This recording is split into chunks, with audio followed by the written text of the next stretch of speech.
Welcome to the Kona preview predictions edition.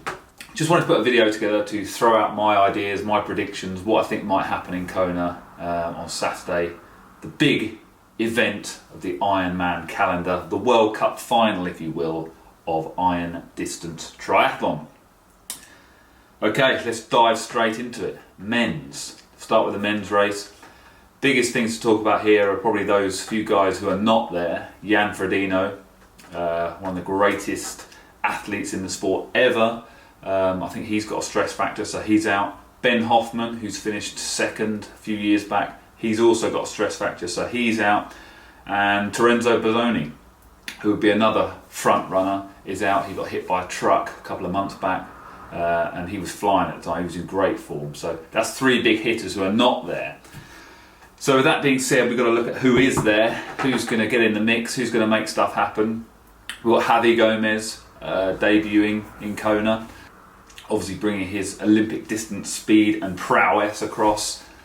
Lionel Sanders, who was second last year and is undeniably one of the big hitters with everything that he brings in terms of, we know he's going to be behind in the swim, but he brings awesome, huge amounts of bike power. Somewhat awkward running gait, but still, an incredibly quick runner as well. So there's no doubt he's going to be up in the mix. We've got previous winner Sebastian Kienle, Patrick Lang, last year's winner. But there's enough guys there.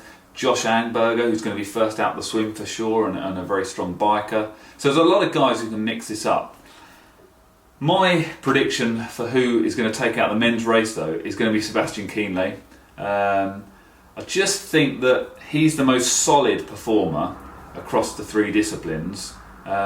His swim is obviously going to be off the pace, but I think his bike power, his run consistency, I just think it's going to be his year this year. I think with the consistency across those disciplines, and without those X factors of the likes of Jan Frodeno, I think Kienle's got what it takes to overcome the other guys.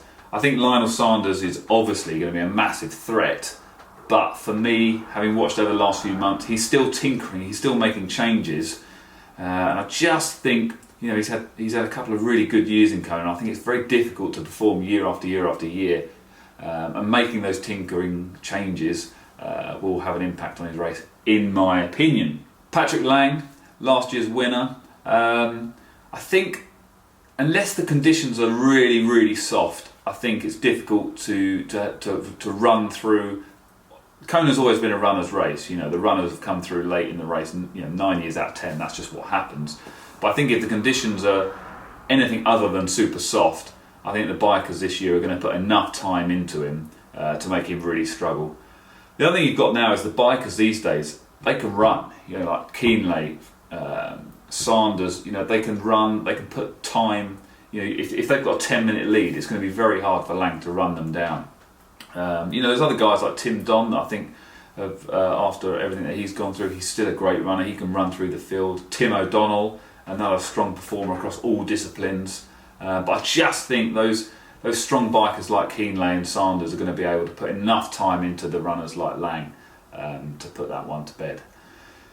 So that's my thought. I think Kienle's going to take it out. I think Sanders will be there or thereabouts. I think the likes of Lang are going to run up, Patrick Nielsen, I think they are going to run up into the top 5, but I just got a feeling that Kienle is going to put enough time into them to dominate the dojo on the men's side of things. So the women's race. Now I think arguably this year the women's race is going to be more exciting than the men. With the guys who are not racing for the men, that sort of deprived us of that huge event. The likes of Jan versus Javi versus Gomez versus Lang. We haven't quite got that top tier action going on. I should say, I think Gomez, he's going to struggle. First time out in Kona, there's no doubt the guy's world class, but if he's got if he's got a weak area, it probably is the bike, and that course in Kona can definitely expose that. He's a great runner, obviously, but can he deliver off what's going to be a tough bike with the depth of field that you've got in Kona? I think he's going to do well, but I think he's going to probably struggle this year and come back next year looking stronger than ever. But I would think he's going to be a top 5 guy.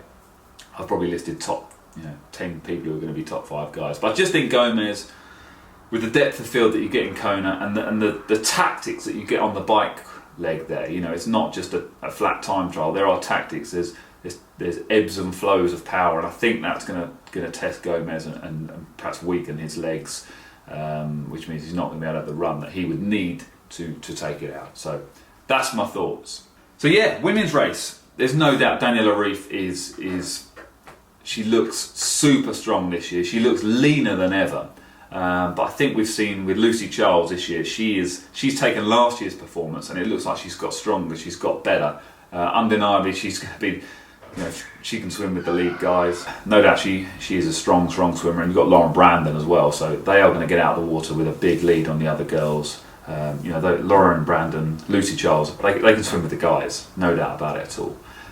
Lucy Charles just finished second by 1 second in the 3.8k warm-up swim a week out from the race, so that shows you her swim prowess. But I think she's taken her biking onto a new level, and her running looks super strong as well. So I do think Ryf is going to take it out, but she's not going to take the lead in my opinion until back end of the run. That's how I see it going, even with Ryf in the most incredible form that she's in now. So I think Ryf will take it out from Lucy Charles. I think Miranda Caffrey, who looks probably back to her best, but is her best good enough to topple those two girls? I think possibly not. I can see her running up into a top 3 spot though. So that would be my predictions, would be Ryf to take it out from Charles, from Miranda Caffrey. There's going to be some great performances in there as well. I think from Lauren Brandon will be, you know, early lead out on the bike with Lucy Charles, and you know, she'll be pushing the pace early on in the bike.